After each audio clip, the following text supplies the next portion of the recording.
राज्यभरातल्या 29 महानगरपालिकांच्या निवडणुकांसाठी आज मतदान सुरू असताना शाई पुसणं, बोगस मतदान आणि ईव्हीएम मशीनमध्ये बिघाड यासारख्या अनेक तक्रारी समोर आलेल्या आहेत आणि आज दिवसभरामध्ये हेच आपल्याला सगळीकडे बघायला मिळत आहे। या पार्श्वभूमीवरती राज्य निवडणूक आयुक्त दिनेश वाघमारे यांनी आज तातडीची पत्रकार परिषद घेऊन मतदानाच्या दरम्यान निर्माण झालेल्या या वादावरती त्यांनी स्पष्टीकरण दिलेलं आहे। विरोधी पक्षांनी मतदारांच्या बोटांवरची शाई सहजपणे पुसली जात असल्याचा आरोप केलेला होता, ज्यावरती आयुक्तांनी या पत्रकार परिषदेमध्ये उत्तर दिलं। राज्य निवडणूक आयुक्त दिनेश वाघमारे यांनी पत्रकार परिषदेमध्ये मतदानाच्या दरम्यान निर्माण झालेल्या वादांवरती पडदा टाकण्याचा एक प्रकारे प्रयत्न केलाय। विरोधी पक्षांनी मतदारांच्या बोटांवरील शाई सहजपणे पुसली जात असल्याचे आरोप केलेले होते। उद्धव ठाकरे यांनी सुद्धा 1 वाजता पत्रकार परिषद घेतली आणि याचे व्हिडिओ दाखवले। त्यांनी ही शाई पुसली जात नसून लोकशाही पुसली जातीये असा आरोप केलेला होता। आयोग सत्ताधारी पक्षांना मदत करत असल्याचा देखील मोठा आरोप उद्धव ठाकरेंनी केलेला होता। विरोधी पक्षातील नेत्यांकडून सुरू असलेल्या या आरोपांवरती वाघमारे यांनी या पत्रकार परिषदेमधून खुलासा केला। ते म्हणाले की मतदारांच्या बोटांवरती लावण्यात येणाऱ्या शाईचा आणि पेनचा वापर 2011 सालापासून केला जातोय। निवडणूक आयोगाकडून देखील म्हणजे केंद्रीय निवडणूक आयोगाकडून देखील याच शाईचा वापर केला जातोय। हे पेन एकाच कंपनीचे आहेत। आमचे सचिव आणि कार्यालयातील कर्मचाऱ्यांनी देखील मतदान केलं, त्यांची मात्र शाई पुसल्या गेलेली नाहीये। शाई सुकण्यासाठी 10 ते 12 सेकंद लागतात। शाई सुकल्यानंतर ती निघत नाही। ठाकरेंच्या आरोपांवरती बोलताना वाघमारे यांनी हा सगळा दिशाभूल करण्याचा प्रयत्न असल्याचा पलटवार केलेला आहे। शाई पुसली जात असल्याचे व्हिडिओ कुठून आले हे माहिती नसल्याचे देखील त्यांनी म्हटलेलं आहे। पण या सगळ्या प्रकाराची आपण चौकशी करणार आहे असं सुद्धा त्यांनी सांगितलंय। मतदारांची दिशाभूल करण्याचा प्रयत्न झाला असेल तर गुन्हा दाखल केला जाईल। शाईबाबत मतदारांमध्ये संभ्रम निर्माण केला जात असल्याचं देखील वाघमारे यांनी स्पष्ट केलेलं आहे। बोगस मतदारांसंदर्भात आमच्याकडे आतापर्यंत एकच तक्रार आलेली आहे असं त्यांनी म्हटलेलं आहे। संबंधित निवडणूक निर्णय अधिकाऱ्यांनी या संदर्भात कारवाई केलेली आहे। तसं सोशल मीडियामधून जे व्हिडिओ समोर येत आहेत त्यानुसार कारवाईचे सुद्धा आम्ही आदेश दिलेले आहेत असं दिनेश वाघमारे यांनी म्हटलेलं आहे। आता मतदार याद्यांमध्ये नाव नाहीये, मतदान केंद्र बदलल्याच्या देखील अनेक तक्रारी येत आहेत। म्हणजे मंत्री गणेश नाईक यांनाही याचा फटका बसला। त्यावरती वाघमारे म्हणाले की मतदारांची जबाबदारी आहे ही की आपलं मतदान नेमकं कोणत्या मतदान केंद्रावरती आहे। गणेश नाईक हे चुकीच्या मतदान केंद्रावरती गेले। मतदारांची सुद्धा ही जबाबदारी आहे। मतदानाच्या आधी त्यांनी मतदान केंद्राची मतदान यादीमध्ये नाव असल्याची खात्री करायला पाहिजे। हे सगळं स्पष्टीकरण आज दिनेश वाघमारे यांनी केलेलं आहे। आपल्याला माहिती आहे मनसे प्रमुख राज ठाकरे यांनी आज मतदानाचा हक्क बजावल्यानंतर निवडणूक आयोगाला अनेक प्रश्न विचारलेले होते आणि उद्धव ठाकरे यांनी देखील पत्रकार परिषदेच्या माध्यमातून आयोगाच्या कारभारावरती अनेक सवाल उपस्थित केलेले आहेत। जसं की ईव्हीएम घोटाळा असेल, मतदार यादीमध्ये बरेच असे काही आहेत की नावं परत आहेत, दुबार नावं आहेत आणि मोबाईल दाखवून उद्धव ठाकरे यांनी पत्रकार परिषदेमध्ये हे सगळं जे आहे ते उघड केलं। बाईचं नाव रवींद्र असेल का असा सवाल देखील त्यांनी उपस्थित केला। भाजपच्या पाट्या मतदान केंद्रावरती ठेवल्या जात आहेत, बोटावरची शाई पुसली जातीये। निवडणूक आयोग आणि आयुक्त हे कसला पगार खात आहेत? मुंबई महानगरपालिका निवडणूक आज मतदान होत आहे आणि त्या निमित्तानं ज्या पद्धतीनं या सगळ्या बाबी पुढे आल्या त्यावरती उद्धव ठाकरे यांची पत्रकार परिषद पार पडली। निवडणुकीमध्ये दुबार मतदारांना शोधण्यासाठी राज आणि उद्धव ठाकरे यांच्या शिवसेना मनसे या दोन्ही पक्षांनी मतदान केंद्राच्या बाहेर जोरदार फिल्डिंग लावलेली आहे। दुबार मतदारांना रोखण्यासाठी मुंबईतल्या अनेक केंद्राच्या बाहेर ठाकरे बंधूंनी भगवा गार्ड तैनात केलेले आहेत।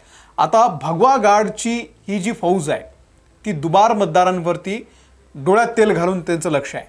यापैकी काही भगवा गार्ड हे भाजप आणि पोलिसांना देखील नडल्याचं आपल्याला दिसून येत आहे। भाजपच्या आमदारांना सुद्धा नडलेलं आहे आणि याविषयी देवेंद्र फडणवीस मुख्यमंत्र्यांना विचारलं गेलं तर त्यांनी संताप व्यक्त केला। मुंबईत जे दहशत निर्माण करतील त्यांना पोलीस ठोकून काढतील असा इशारा देवेंद्र फडणवीसांनी दिलेला आहे। मुंबईमध्ये कुठलीच दहशत नाहीये, कोणालाही लोकांना अडवण्याचा अधिकार नाहीये।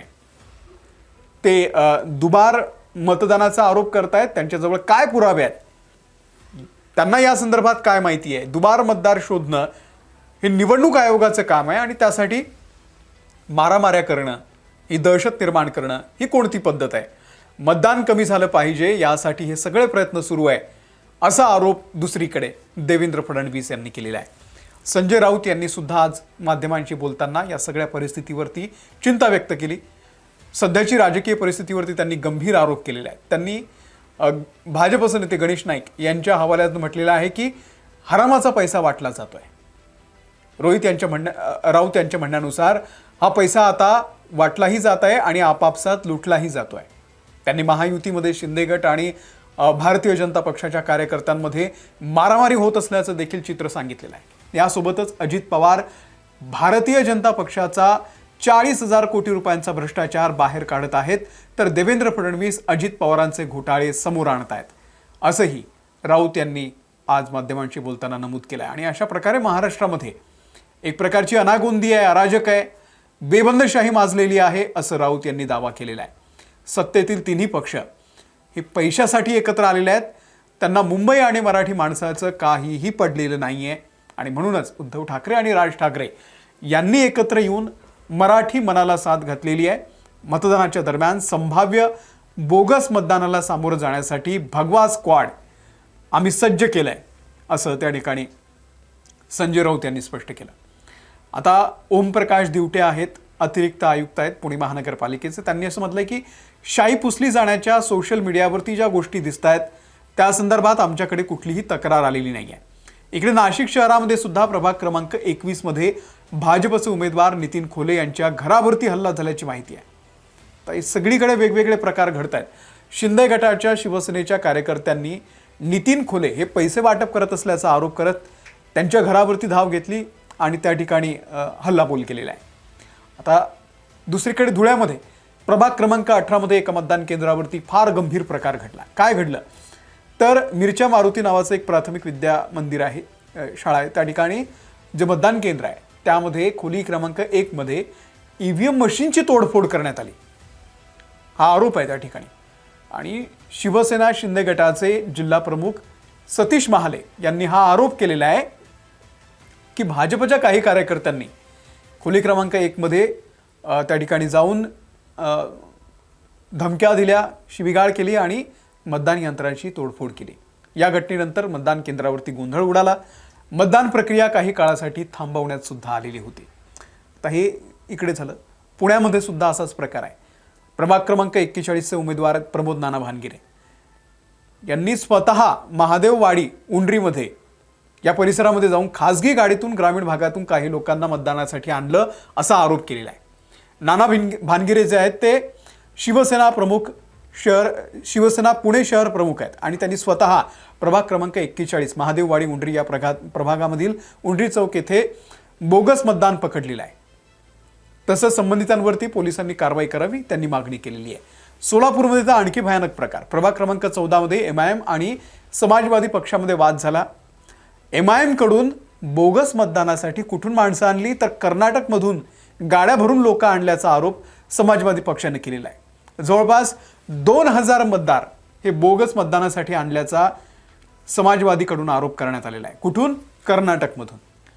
हे बोगस मतदार समाजवादी पक्षाकडून पकडल्यानंतर बोगस मतदार माफी मागून निघून गेल्याचा दावा देखील तिथले जे समाजवादीचे उमेदवार आहे रियाज खरादी यांनी केलेला आहे. हे सगळे भयानक प्रकार आहेत सगळीकडे. बोरिवलीमध्ये मुंबईतल्या प्रभाग क्रमांक 10 मध्ये भगवा गार्ड यांनी फेक वोटर आय डी पकडले.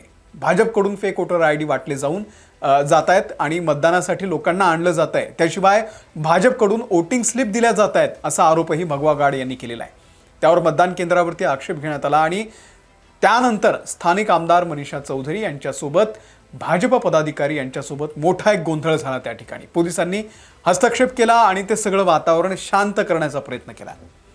हे सगळीकडे घडत आहे. म्हणजे बोरिवलीमध्ये घडलं, भांडूपमध्ये सुद्धा आदर्श नगर प्रभाग क्रमांक 114 मध्ये शिंदे शिवसेना आणि ठाकरे शिवसेना यांचे कार्यकर्ते पदाधिकारी मतदान केंद्रावरती समोरासमोर आले. त्यांच्यात बाचाबाची झाली, गोंधळ उडाला आणि त्यानंतर पोलिसांकडून वातावरण शांत करण्याचा प्रयत्न करण्यात आला. आता हे मुंबई पुणे या शहरांमध्ये तर होत आहे. शहरातील दोन भागांमध्ये बोगस मतदान करणारे नागरिक आढळून आले. त्यामुळे एकच गोंधळ उडालेला आहे. पहिल्या घटनेमध्ये मुकुंदवाडी भागात एका हॉटेलमध्ये बोगस मतदार आणून ठेवलेले होते. घटनेची माहिती मिळाल्यानंतर मग ठाकरे गटाच्या कार्यकर्त्यांनी संबंधित हॉटेलला कुलूप लावलं आणि त्या संबंधितांना जे लोक आणलेले आहेत त्यांना कोंडून ठेवलं, पोलिसांना बोलवलं आणि मग पोलीस ठाण्यामध्ये त्यांना नेण्यात आलं. दुसऱ्या घटनेमध्ये सिटी चौक भागामध्ये एका महिलेनं बुरखा परिधान केलेला होता. महिला बोगस मतदार असल्याची माहिती आहे. त्यामुळे मिळालेल्या माहितीनुसार 4 महिलांना आतापर्यंत ताब्यात घेतलेला आहे. मुकुंदवाडी, सिटी चौक या भागामध्ये हा सगळा प्रकार उघडकीस आलेला आहे. काय कुठे कुठे नेमकं काय काय घडते, फार भयानक परिस्थिती आहे आणि सगळ्याच मतदान केंद्रांवरती असा अनागोंदींचा प्रकार आपल्याला आज दिसून येतोय. तुम्ही सुद्धा मतदान केलेलं असेल, तुमच्या मतदान केंद्रावरती काय परिस्थिती होती, बोटावरची शाई पुसली जाते का, तुमचा काय अनुभव आहे आणि कशा पद्धतीने या निवडणुका लढल्या जात आहेत. खूप आक्षेप आहेत विरोधकांचे.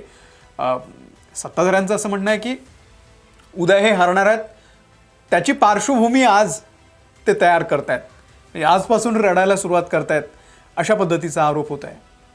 काय नेमकं घडतंय तुमच्या भागामध्ये, तुमच्या शहरामध्ये नेमकं काय घडतंय आम्हाला कमेंट करून नक्की सांगा.